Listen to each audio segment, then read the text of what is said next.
Hi guys, this is Diane here from Design Creative, and today we're going to be learning about, well, not really learning, I'm going to be explaining to you a little bit about what posts and pages are.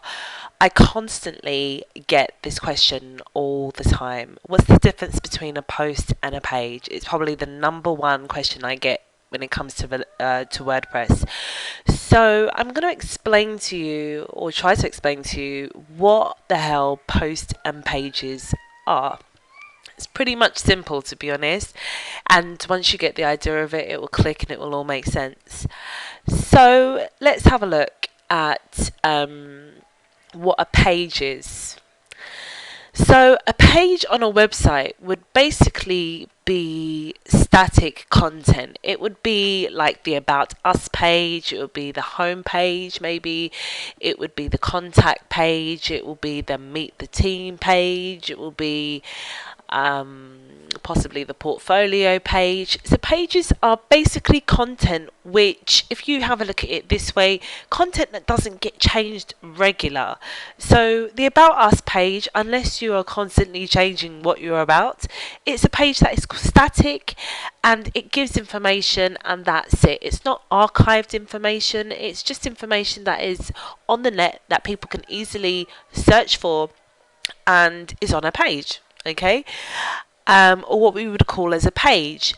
Now, pages is quite an easy concept to grasp. Okay, we all understand what pages are, but what is a post? So, if you look at a diary, um, okay, let me give you an example.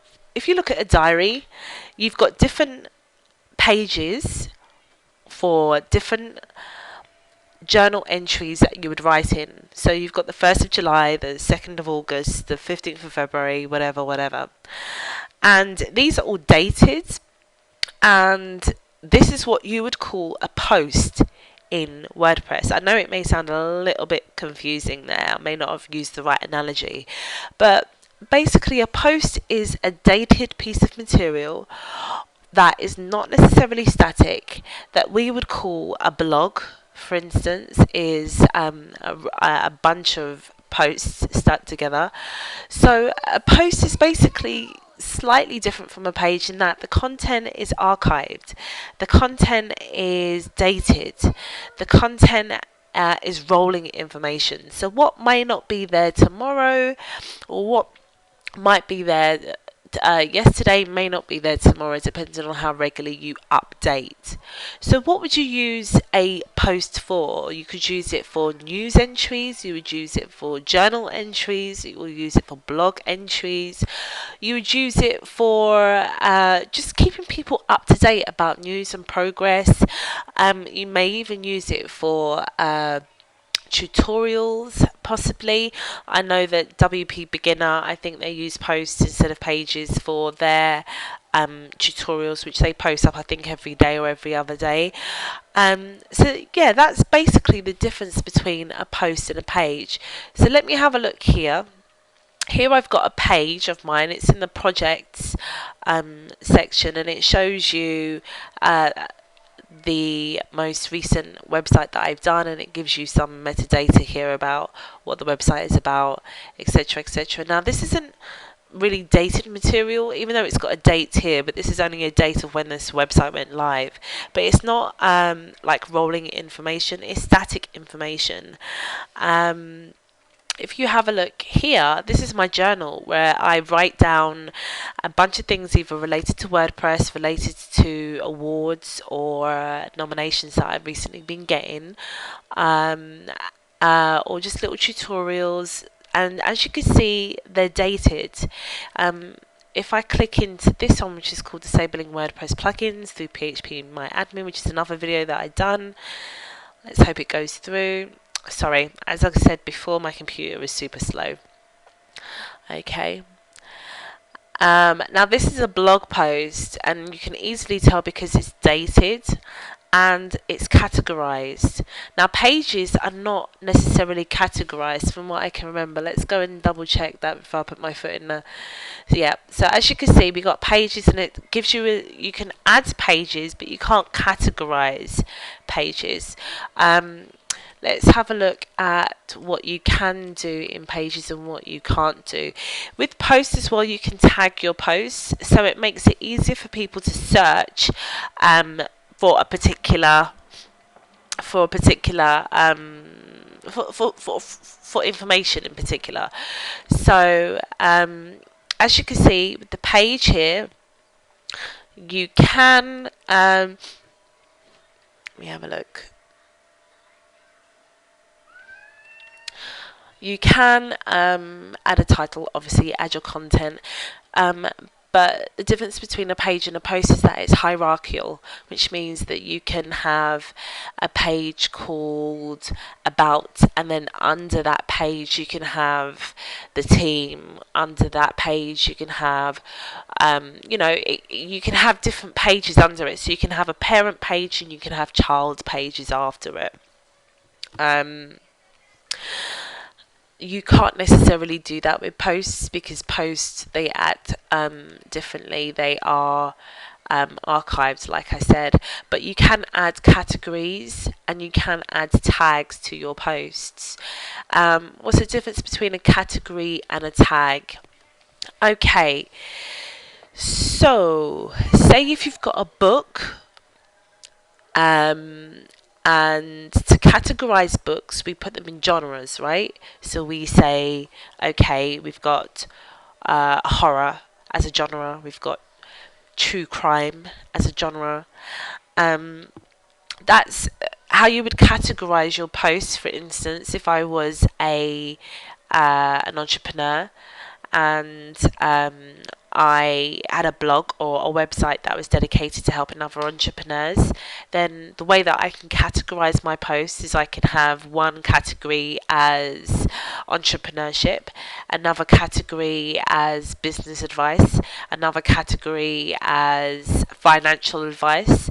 And as for tags, tags is a way to basically filter down those categories even more. So, as a tag for a post, I may add things which are related to that particular post. So, let's have a look at an example. Okay, so this website here is by Julian Hall, one of my clients, and he's an entrepreneur, but he calls himself the Ultrapreneur, and he writes a whole bunch of posts related to business, and the way that you would tag your blog posts is you'll read through all the content that you have. And as you can see here, the title is the Entrepreneur Recommends, and it's got here, I get all of my business from referrals. So referrals could be a tag that people would use to search for other related articles related to referrals. He could put down accountants, bookkeepers, solicitors. All of these are like keywords from the content that you already have that you can use as tags. Okay, so I hope that makes sense to you. And just to round it up, basically a page is just a static page on a website. So that could be in this case it would be books, videos, clients, contact, your about page, your terms and conditions page, your privacy policy. All of these will be pages that you don't necessarily change that much. And even though I say you don't necessarily change that much, that's still a little bit in the grade area, because I've got a page here called videos, and he updates that page all the time.